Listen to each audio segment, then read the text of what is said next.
aposto que você já escutou por aí alguém dizendo que caderno de erros é uma ferramenta importantíssima para a sua revisão e, consequentemente, para você se sair bem em qualquer prova. E o vídeo de hoje é exatamente te mostrando os benefícios de um caderno de erro e te ensinando na prática como você faz para montar o seu. E aí, meu povo, tudo bem com vocês? Meu nome é Ana Clara Fernandes, mais conhecida como Vício de um Estudante, e o meu grande objetivo com esse canal é te ajudar a estudar melhor, a ser mais produtivo, a aplicar metodologias que são comprovadas cientificamente, enfim, te ajudar finalmente a ser aprovado na prova da OAB. Então, se você se interessa por algum desses assuntos, já se inscreve no meu canal e aperta o like aqui no vídeo. Toda semana nós temos vídeos novos e também me acompanhe na outra rede social, que é no Instagram, porque lá eu tô todos os dias conversando com vocês na caixinha de perguntas, conversando também, postando vários conteúdos novos e diferentes dos daqui. Então vamos ao caderno de erros. Primeiro de tudo, o que é um caderno de erros? Nada mais, nada menos do que é um caderno, que pode ser físico ou digital, que você vai fazer anotações dos seus erros que você teve através da resolução de questões. Então é uma técnica que é muito utilizada entre concurseiros, entre vestibulandos, entre uabeiros, porque você coloca em um só local todas aquelas informações que são importantes e que você vai precisar relembrar, que você vai precisar revisar, que você vai precisar consultar posteriormente. Então, é uma ferramenta poderosa, mas você precisa saber como fazer e o que você deve anotar. E é importante que eu fale para vocês que ele pode ser caderno físico, ou seja, um caderno aqui, folha de papel, e você escrever com a sua própria letra,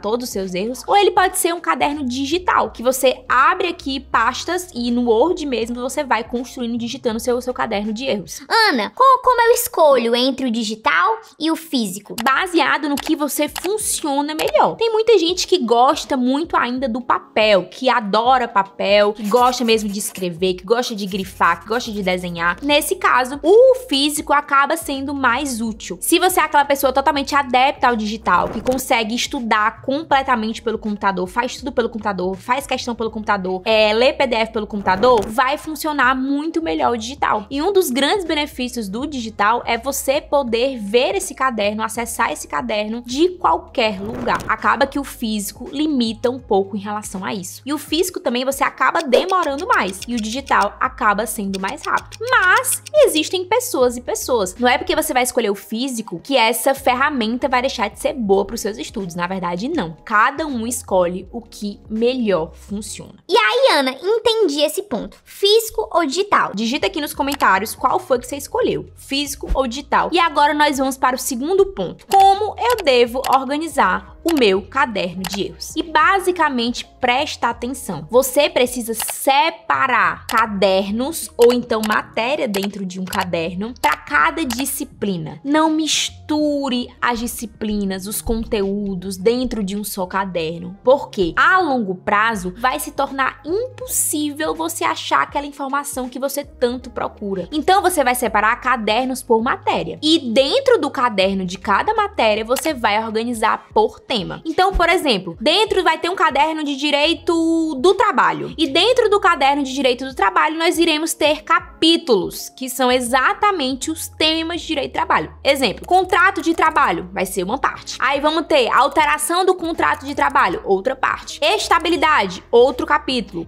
Extinção do contrato de trabalho, outro capítulo. Você vai, dentro de uma matéria, abrindo capítulos que são exatamente os temas dentro dessa matéria. Assim, quando você for revisar, você vai bem em cima daquele tema e relê aquele assunto de voz alta, tenta recuperar aquele assunto em voz alta, ou se você precisar acrescentar uma informação nova específica sobre aquele tema, você vai lá nele e encaixa. Então, você precisa ter organização, porque senão a longo prazo você não vai achar mais nada. E aí, de fato, essa ferramenta vai deixar de ser eficiente. Então, primeiro passo, você vai ter que separar cadernos para cada matéria e dentro de cada matéria matéria, subdividir em capítulos que são exatamente os temas. E aí o caderno físico, nesse caso, ele acaba sendo um pouquinho menos eficiente. Por quê? Vai que acaba o número de páginas que tu deixou para aquela matéria. Vai que acaba o número de páginas, o espaço que tu deixou para aquele capítulo, para aquele tema. Como é que você vai fazer? Você vai ter que ir aos poucos ir migrando, né? Então, eu, Ana Clara, você já deve ter percebido do que eu falei nesse vídeo aqui, que eu sou mais adepta ao caderno de erro digital. Exatamente porque você consegue copiar, colar, remover, tirar, enfim, acrescentar, sem mexer no restante do documento.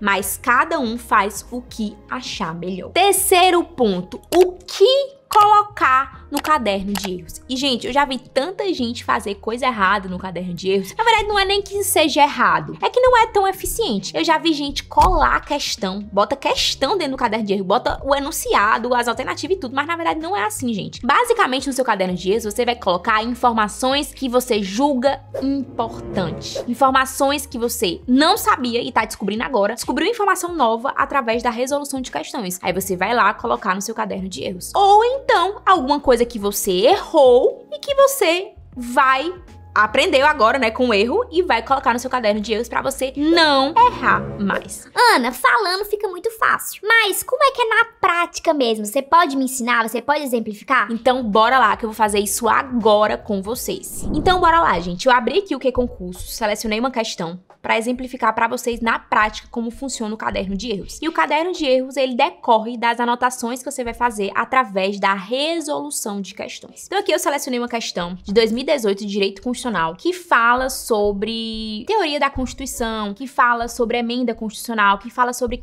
cláusulas pétreas. E vamos lá entender o porquê que eu selecionei essa questão para exemplificar para vocês. Bora lá. Por entender que o voto é um direito e não dever, 1/3 dos membros da Câmara dos Deputados articula proposição de emenda à Constituição de 1988, no sentido de tornar facultativo a todos os cidadãos os votos nas eleições a serem realizadas no país. Sabendo que a proposta gerará grande polêmica, o grupo de parlamentares resolve consultar um advogado especialista na matéria. De acordo com o sistema jurídico constitucional brasileiro, assinale a opção que indica a orientação correta a ser dada pelo advogado. Então a questão, ela relata uma proposta de emenda à Constituição que quer alterar, quer trocar o voto obrigatório para voto facultativo nas eleições. E ele quer saber a orientação a ser dada pelo advogado. Vamos lá. Letra A. Não é possível sua supressão por meio de emenda constitucional, porque o voto obrigatório é considerado cláusula pétrea. Não há óbice para que venha a ser objeto de alteração por via de emenda constitucional, embora o voto obrigatório tenha estatura constitucional. Para que a proposta de emenda constitucional seja analisada pelo Congresso Nacional, é necessária a manifestação de 1/3 de ambas as câmaras. E a emenda, sendo aprovada pelo Congresso Nacional, somente será promulgada após a devida sanção presidencial. O que vocês precisam saber aqui, tá? Eu não vou errar a questão, mas faz de conta que você errou. Na verdade, o que você precisa saber é que o voto obrigatório, ela não está inclusa na cláusula pétrea.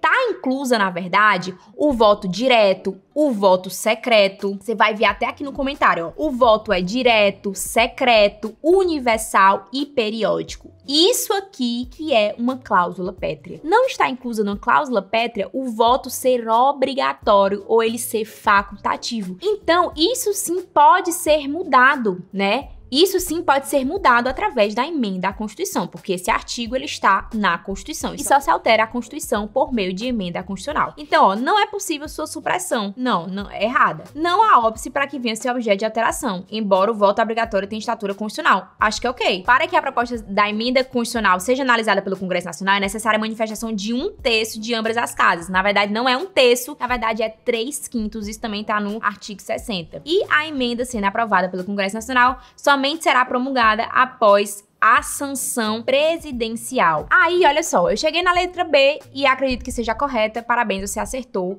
porque eu cheguei à conclusão da questão, então eu não vou nem analisar as outras alternativas. Mas entenda, onde é que entra o caderno de erros aqui? Primeiro, que você vai ter que ter acesso a comentários, né? Então, aqui eu tô utilizando o QConcursos e tem diversos comentários sobre a questão. E a partir daqui, você vai poder tirar anotações que pra você sejam interessantes a partir dessa questão, né? E aí, como é que funciona o caderno de erros, Ana? Eu abri aqui uma página do Word, ou você pode utilizar o Google Docs. Eu até prefiro o Google Docs porque ele é online, você não perde ele. Se perder seu computador quebrar, você não perde. É tudo online, tudo na nuvem, e você consegue acessar de qualquer canto. Então, como é que funciona? Primeiro de tudo, eu botei caderno de erro constitucional, porque de fato é um caderno de erros para cada matéria. E aqui eu vou colocar o conteúdo, o tema, né? Teoria da Constituição e, na verdade, emenda constitucional. Então, esse é o tema que eu vou fazer anotações nesse momento. Esse é o tema que eu vou abordar nesse tópico do meu caderno de erros, nesse capítulo do meu caderno de erros. E aí, o que é que eu vou anotar aqui, Ana? Eu preciso lembrar, gente, que